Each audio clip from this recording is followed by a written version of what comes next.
Welcome to Easy Style with Sammy. I'm your host, Sammy Bedell-Mulhern. Each episode, I invite a friend, family member, colleague, or just someone I've met on this journey called life to come and share their personal style and approach to business, parenting, life, and everything in between.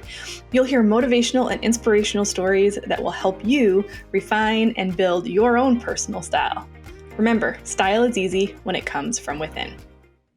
Hey, everybody. Welcome to another episode of Easy Style with Sammy. I have the wonderful Rachel Carey-McElwaney here on the podcast today. Rachel, thank you so much for being here. Thanks for having me, Sammy. Yeah. And we've known each other for a few years now. We met through Amber McHugh's Modern CEO, like so many guests on this podcast. It's such a wonderful community with amazing ladies. So I'm glad that you're here. You've been on my other podcast, and it's fun to kind of talk about non-business stuff. Well, yeah, sort of business, non-business adjacent stuff. It's a whole thing, right? There's a whole thing. The lines get blurred. And we're talking about ADHD in women, ADHD and how it affects how we kind of show up for our businesses. But before we kind of jump into that, why don't you just kind of tell people a little bit about yourself? Who is Rachel? Well, yeah. So my name is Rachel Carey-McElwaney, and I'm a mindful energy leadership coach supporting people to align their careers, their leadership styles, and their personal toolbox to help reduce stress, avoid burnout, achieve work-life balance, all through training, productivity, coaching, and leadership development. So that's kind of what I do most of the time. I also do some HR consulting that's in there too, which I can't abandon after 20 years in that industry. It just kind of keeps me fresh, and I love my clients, so it's hard to let them go. Yeah. So I'm holding on to them for a little while. Holding on. I love that. Mm-hmm. Well, so you were diagnosed, so I would say for us, COVID helped us a ton in the ways that we were around our kids more, seeing how they were interacting. And my kids got ADHD diagnoses when COVID was going down. Oh, thank you, the dog. It's a nice day here in Minneapolis, so everybody's outside. So the dog will go crazy today. I apologize. But so we got their diagnoses, which I don't know that we would have gotten had they not been home and at school with us. And you didn't get diagnosed until adulthood, till recently. Yeah, so coming out of COVID. Yeah, how did that all kind of come about for you? And what was that realization like? Yeah, I like to share. My process wasn't it was very unusual. In that prior to COVID, I was involved in a MVA where someone rear-ended me because I stopped for a red light, and apparently they didn't. Not until they made contact.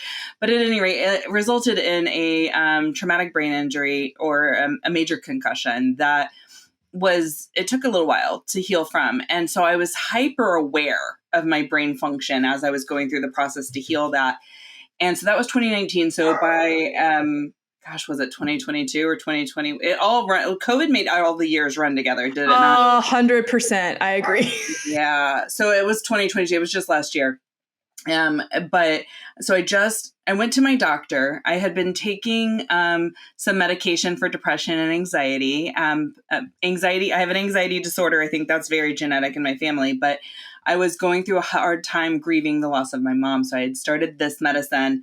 Was no longer going through the hard part of the grief. I was ready to release the medicine. I was having this conversation with my doctor, and I was like, well, this is good. I really feel like I've noticed some ADHD type symptoms. I think I might have ADHD. And Sammy, she just looked at me, laughed, and said, yeah, you think? She had been my doctor. So it's obvious for her. She knew for a long time before you even said anything. Yeah, she just thought that we all knew that, but I didn't.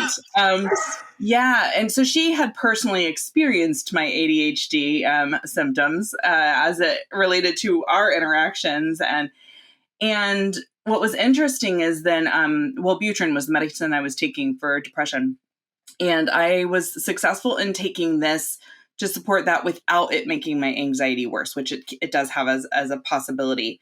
But so does all of the other treatments for ADHD. And so she decided to not take me off of the Wellbutrin. So it was all really just part of this conversation we were having. So I didn't necessarily go through like the bucket list or whatever. Like, what you went through with your kids, I went through with my son. We we had to have the assessment done by each parent and by the teachers. And then they were like, yes, your son has ADHD. So we didn't do that because I guess she didn't feel like she needed it. She had witnessed life long enough with me and was like, yep, you have that. So it's really interesting. Yeah. And so I think that you said in there, like, what kind of realizations did it have for you? And what was interesting is once I had this kind of professional human confirm for me what I believed to be true, I was able to go, it is not from the accident that I got ADHD. It enhanced the symptoms so much that I couldn't ignore them. And so my coping mechanisms I had developed naturally as a child basically didn't work anymore because it was a little extra and I need a little different type of support. But I didn't know what that was without being able to go down that path of going, okay, yes, I'm working with ADHD. This is the way my mind works. Now what do I need? And I still have, it's only been a year. I still have a lot to learn. Well, and I feel like, this was the case for, I feel like the, millennials and Gen X, like and maybe older millennials, but it wasn't a conversation in school that was like this whole conversation around different learning styles and neurodivergency. And granted, I'm no expert on this, that I'm just sharing from my experience, just like you are. But I feel like the conversations are very different for our kids and how they're approaching learning compared to how so you talked about coping mechanisms, like you naturally just had to inherit those because you were probably told as a child, this is the process, like this is how you do this work in school, figure it out, as opposed to understanding that your brain is wired differently. And if you could just do it this way, you would still be able to prove proficiency. Yeah, I sometimes wonder which was better as I watch my son still struggle in school with all of the support that I never got, right? But I remember in third grade, it was, I believe her name was Miss Smith, and Miss Smith would make fun of, like, and mock the kids that were obviously ADHD, like that were like the hyperactivity ADHD that you can't ignore. I don't have hyperactivity. I have inattention type. So what would happen is they would say something about something in class, and I would like then zone out the window thinking 5 years down the line of that one thought. Meanwhile, they had gone in a different direction and I had no idea where they were at when I came back too, right?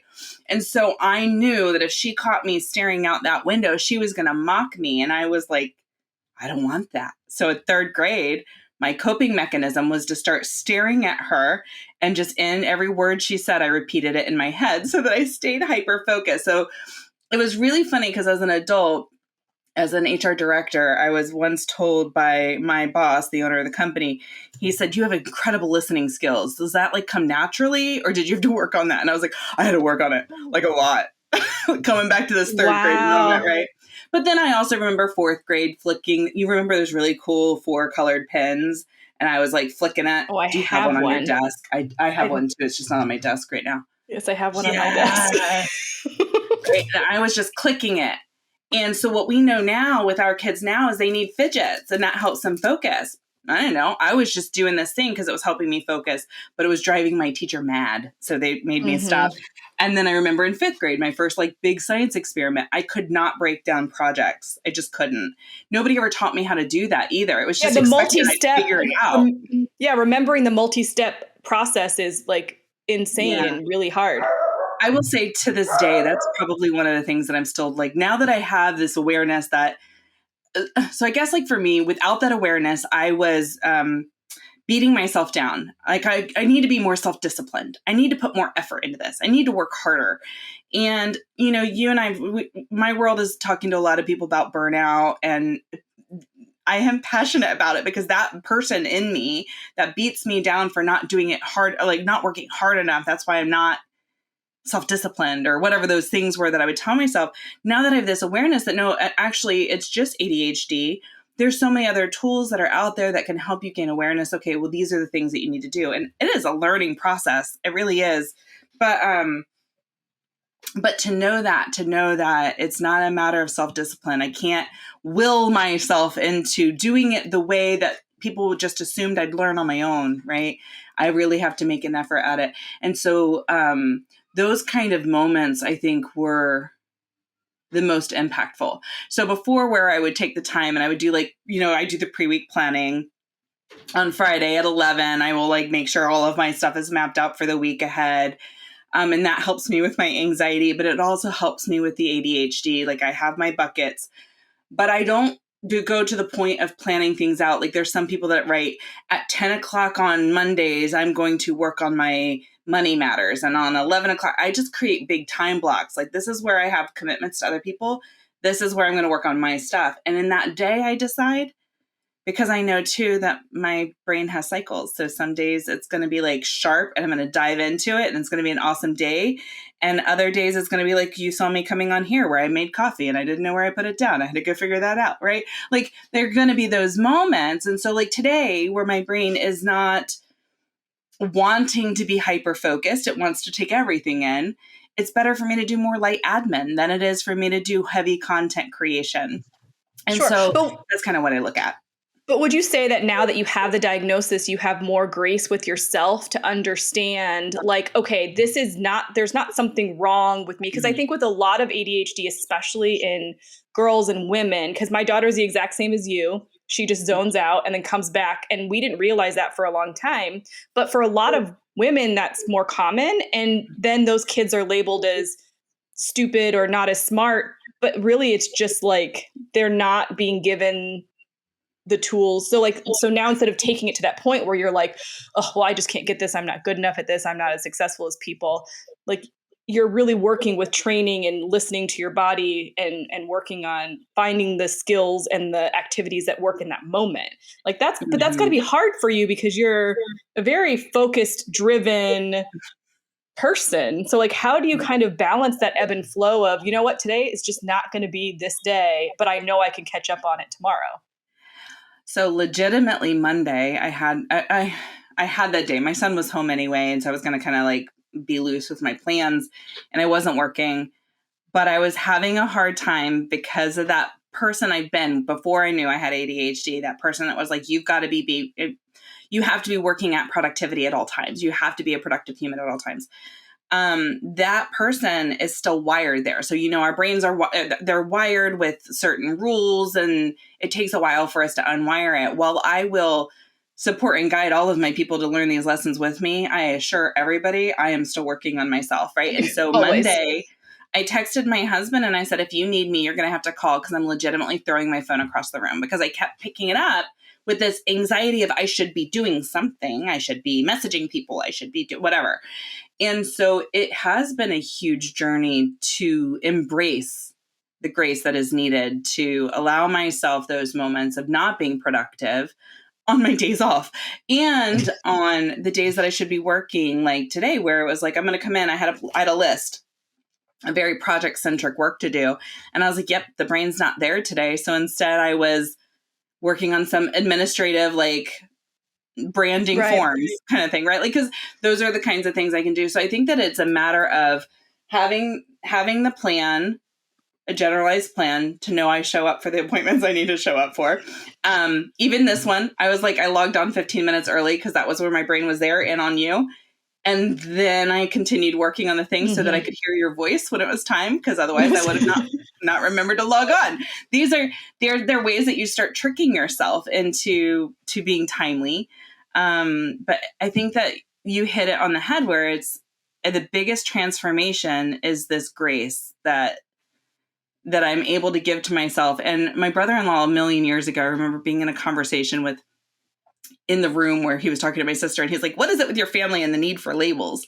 And I don't think that it's that we need the labels.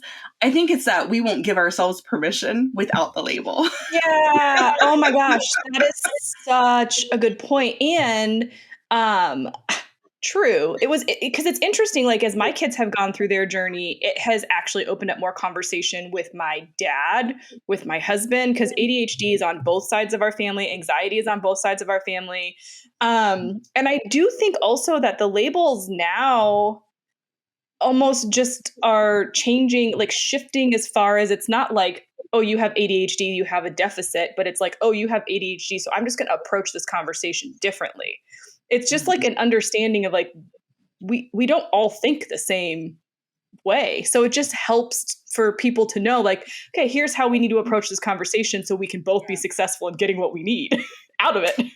Yeah. From the HR side of things, I once had somebody approach me about working in diversity. And what was interesting for me is for them, the way that they wanted diversity, the goals that they had around diversity were very different than where my push is. Because my push is beyond what we're looking like and what our cultures are. You know, there's some cultures where you can't be as direct, or they're not as comfortable. You can't expect them to be direct, and you have to work with different, getting feedback differently. But beyond that, we have the way introverts and extroverts show up in meetings differently. We have the way that you've got ADHD people in the meetings. And up until now, it's been interesting because there's a lot of like shame, I think, around ADHD diagnoses. I had people that like would quietly whisper to me and share with me privately, like, this, I have it too. And the, you know, because when I was like struggling with Logan and his diagnosis and whether or not as his mother to choose medicine or not, like, I'm messing with his brain chemistry. Is that okay? Should I be doing that? Should I not be doing that? Right. And when I was having those struggles, people were wonderfully open with me and sharing with me their journeys so that I could learn. But I also was like putting a pin in it going, why is it such a private thing, right? Why can't it be celebrated? And but I understand what they must have gone through to make them feel like that needed to be private. I also had someone yell at me for being so open about my son's ADHD, and I was like, really? Like, yeah. really? No, I know people that like are refusing the diagnosis because they don't want it on their kids' permanent records, and I'm like, heck, I want it anywhere. Again, this is my personal choice. We want it anywhere and everywhere we possibly can have it because it just sets him up for the resources he needs to be able to be successful and for him to like really embrace how he learns differently. My daughter is different because her anxiety is, I think, well, okay, so this is what I want to say or have you share is that with boys we kind of see, and with men, the typical hyperactivity, it's a little bit more clear. This is gross generalizations. But I think with women and girls, it's very different in how ADHD shows up. So, like, do you like, were you kind of surprised when you kind of figured out that you had ADHD? Were you kind of like, well, I don't have these kinds of symptoms? Like, how has it kind of been explained to you as far as the spectrum goes, so that maybe we can understand what that looks like in people that we're interacting with? Well, so my younger brother had ADHD. He was the only one in the family that was diagnosed, and then that was that. The label was given, and that was the end of the road of supporting him. Like, there was no medicine, there was no like, Logan's had OT, and he's had like all of these other therapies to support him to navigate all that comes with his and he has more than just ADHD, but all of his alphabet soup, right? So watching my brother go through it, like, he was hyperactive, but he was also incredibly intelligent and very bored. So he wouldn't sit still in class, and that's like how they came to be with him. I was chatty, which was assumed to be normal for girls, right? Because girls were deemed to be more social. Or I would zone out and they didn't catch me, right? Zoning out. And I would forget to have my mom sign off on my homework folder, not because I was hiding anything, but because I forgot. I just forgot, right? Like, it's just kind of what those things were. And so it's interesting because I had the conversation around exactly this topic. My best friend and my number one bestie over here locally in Maryland, I have one that's not local. That's why I say that. She is the hyperactive type. And I am jealous of her on a regular basis. That woman has so much energy. She gets so much done. She decides she's going to paint her house. She does it until 2 a.m. because that's what her body tells her to do. And mine's like, oh yeah, I was thinking about painting last month and I forgot about it. Right? Like, there's like superpowers to be had in this. And so she's a woman with ADHD that has that hyperactivity part of it. She can't sit still.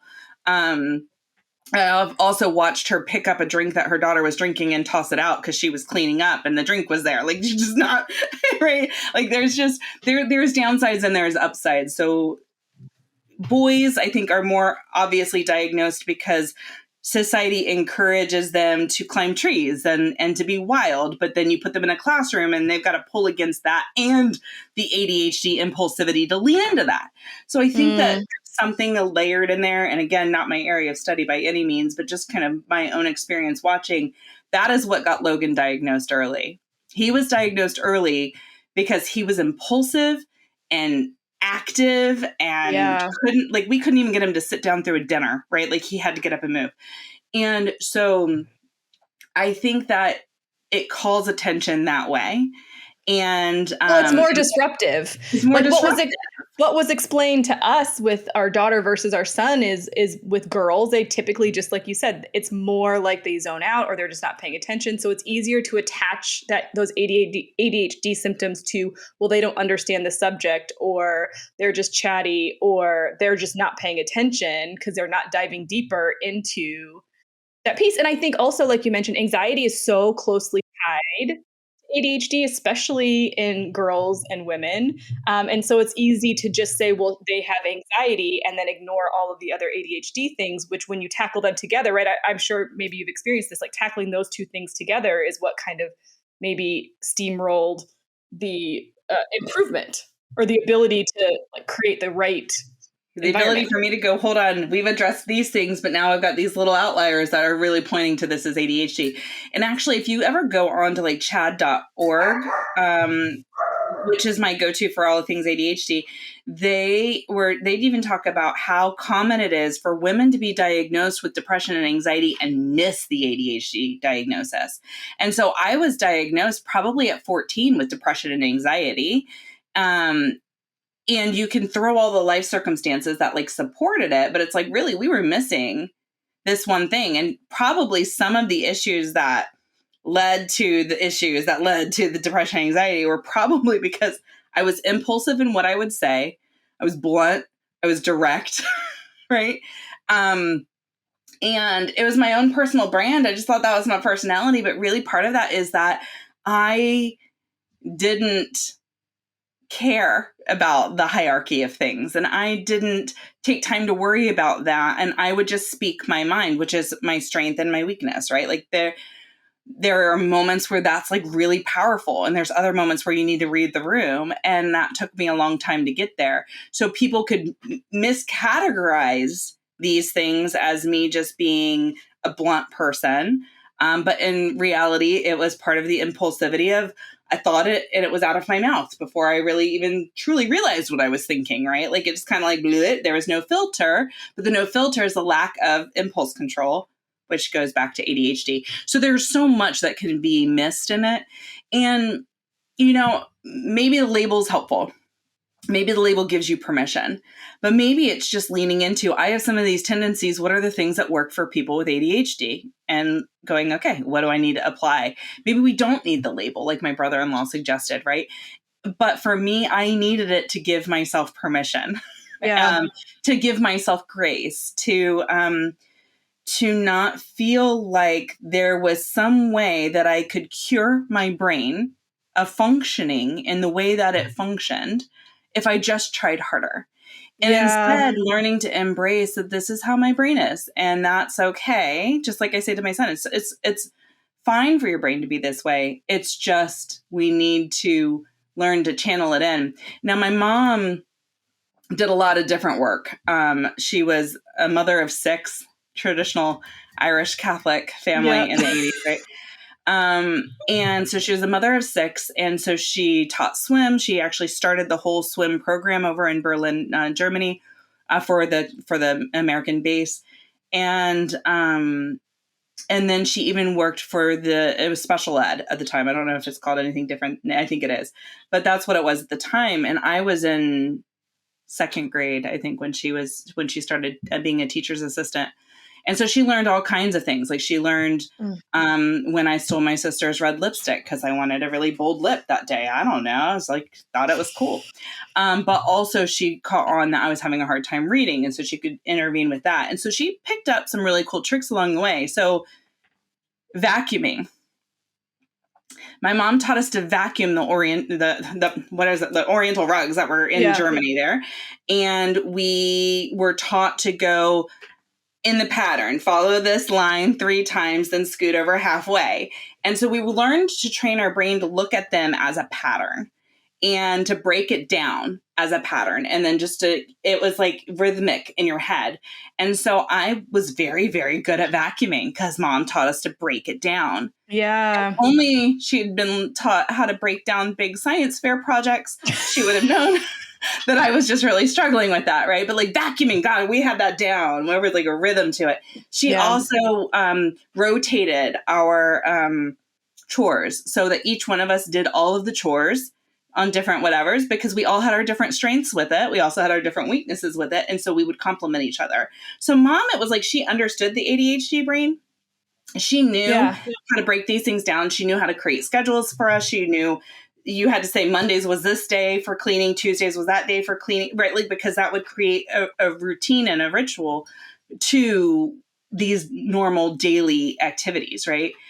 And so I know when we had talked before, it was like, well, what are the ahas that you kind of came out of this? And it was like, mom started teaching that very young, and I just thought that was a way of being. Right. Now I take all of that, and it means so much more to me now. And that's what brings me some grounded success within within my business is I'm able to create rituals and routines so that I start my day certain ways, I end my day certain ways.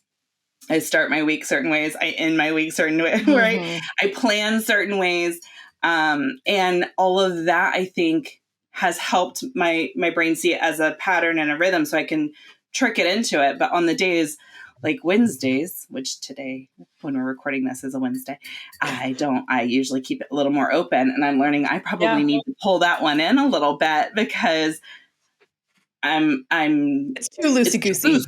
It's too loose. Yeah. Now, it's just recently loose because it had all of these meetings on either side. So it's just recently become open again.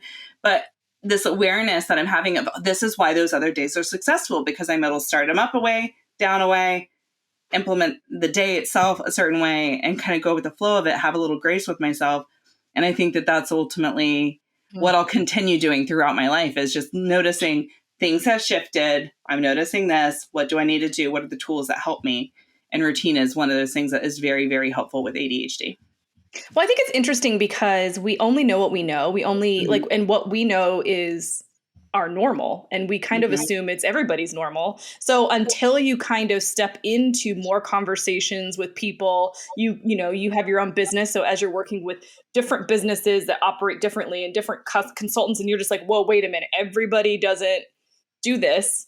And then in your case, exacerbated by the accident, like, I think it's just about, I think 2 things that you're saying that are really important: normalizing the conversation. So normalizing seeing therapists and seeking out treatment and support when you need treatment and support. And even when you don't, it's still valuable.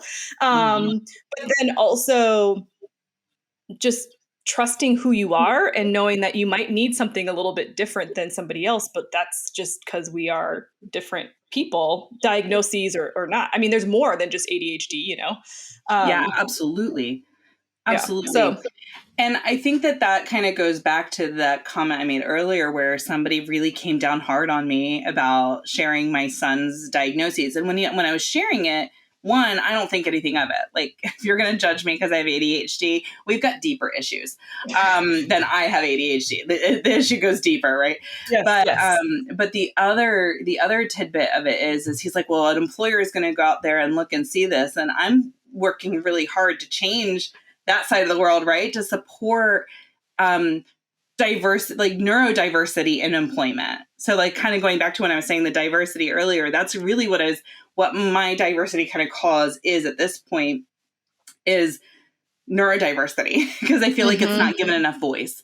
And I think that there's some power into that. And I think the more that we speak and normalize neurodiversity, and that we speak and normalize mental health, like I shared very openly, I have depression and anxiety, right? Like, these are things that our mothers, fathers, grandfathers, like they weren't comfortable talking about these things. They weren't comfortable getting treatment about these things. Yeah. And And I feel like the more we normalize these conversations, the more we can be open, the more it can just be embraced and Yeah, supported, 100%. you know? 100%. And Logue has things like pragmatic language disorder too, which is like he doesn't understand sarcasm or whatever.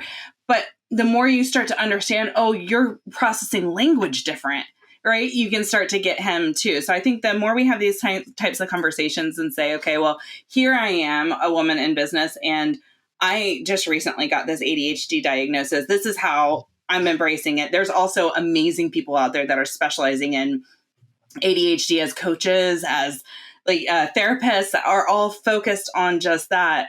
I think the more we get the support we need in order to find our own definition of success.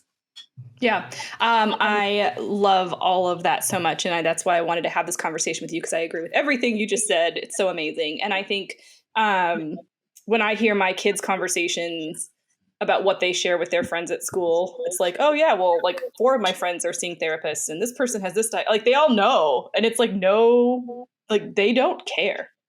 They do not care. It'd be like saying I ate a red Skittle, I ate a blue Skittle. Like they don't care. So I agree with everything you just said. And so I hope that this has inspired you, and I appreciate you for being so open. But if you're listening to this, I hope this has inspired you to just take a look at yourself and say, what are some weird things, not weird, but what are some things that I think or I'm struggling with that maybe I just want to tackle and address and take head on, and see maybe I just need to approach things differently and stop trying to fit into a specific box. That's kind of what we wanted to inspire listeners to in this episode. But before I let you go and let people know how they can connect with you, we have a few questions that we ask every single guest. Okay. So I'm going to ask those for you. Ready? Okay. Okay. Where is kind of your go-to for personal, you kind of already mentioned one with your ADHD, but what is one go-to place that you go to for personal development or to learn? Yeah, chad.org for ADHD. Since that's the topic we're talking about. But like for me, I'm a spiritual person. I'm a very energy focused person. And I love following Rebecca Campbell. I actually have recently joined her membership, which is the Sanctuary. And it just has a lot of meditation and grounding and like planning. And it comes from a more energy, spiritual connection to the planning, as opposed to more of the cerebral, which I have spent most of my life in. Yeah. So I'm very much embracing her and her process. And outside of that, I mean, I would be it would be totally wrong for me to not say my teacher, Linda Miller, who I had speak recently in my group. She is the owner of Imagine Wellness here locally in Bowie, Maryland. And she's taught me so much and helped. Sometimes she says things to me and she thinks I know what they are. And then I just nod my head and go home and start Googling what did that mean? She teaches me even when she doesn't realize she's teaching me. That's amazing. Mm-hmm. That's amazing. Would you consider yourself an introvert or an extrovert? Neither and both. Yep. I'm an ambivert. So that I just slightly tip over into being an extrovert. But when you look at the balance of the line, I'm legitimately right on that line, just slightly tipped to introverted, which means in certain circumstances, I am very much fueled by being around people. And other times I really 100% need to go away and have my own time. And I don't know if that's because I'm an empath or what it is, but I am 100% an ambivert. So I'm neither and both. I love that. That's actually been pretty common with most of the people that have been on this podcast, interestingly enough. What is one big goal that you have on your list for this year, either personal or professional? It's tough to nail down one. So I'm rolling out that career strategy group program next month. Before I roll that out, I'm running away to Germany, which has been on my goal list since I moved back to the States in the 80s, in 89.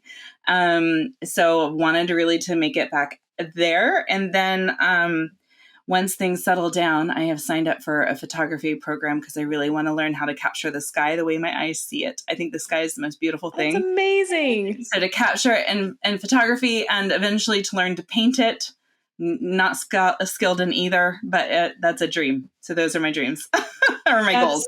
So good. I love those. What's a piece of advice you've gotten from someone that has stuck with you? My favorite piece of advice, because I live the world of leadership, I've always been obsessed, was to track your examples that you cross of leadership, whether they be good or bad, because both are there as lessons. So embracing the not so good, because if you don't learn from it. It was specifically stated to journal my experiences that were bad experiences with leadership just as much as I do for the good, because at one point when I am the leader, then I will have the examples of what I want to be and what I do not want to be. That's so good. So good. And finally, what is a non-negotiable in your life? My absolute non-negotiable is I will not meet with anybody before 9 a.m. and I try to not before 10 a.m. For me, it's really important to get connected to myself, get connected to my own personal agenda, ground my energy before I'm influenced by anything outside of myself. So that's kind of how I do it. I'm a late morning mover and get my kid out to school by 9. So I try to avoid any meetings until 10, but I will not take any before 9. That's good. That's good. Those boundaries are important. Mm-hmm. Well, Rachel, again, I appreciate your openness and you're willing to share. If people want to connect more with you, find out more about your Facebook group, all of the things, how do they do that? I think the easiest way is just to go to my website, which is www.emerginglotuscoaching.com. And all of my social media, my free group, all of the information is right there when you land on that page. So there's the free group where you're learning more about building those energy toolboxes, about practicing more mindful living, and also the wind down, the pre-week planning for Friday, all free opportunities to kind of help develop your world, all right there at my website. I love it. So good. Rachel, we'll link all of those up in the show notes at easystylewithsammy.com/17. But thank you so much for coming on today. Thanks for having me. So grateful and thankful for Rachel for stopping by. If you have struggled with ADHD or think your brain just works differently, I hope that this episode shed some light on just her experience, our kids' experiences, and maybe just those around you that are struggling with ADHD as well. I feel like everybody got diagnosed during COVID because we were all just stuck in the house. And I think it's just really interesting to have these kinds of conversations and talk about what it means and how we can be amazingly successful women, entrepreneurs, men, whomever, and have ADHD. So thank you so much for listening. Again, show notes and resources will be available at easystylewithsammy.com/17. And I hope that you'll subscribe wherever you listen. We have new episodes that release every Thursday. And you can, of course, check out the YouTube versions of these episodes at youtube.com/@easystylewithsammy. Thank you so much for being here and for listening. I appreciate you. And I'll see you in the next one.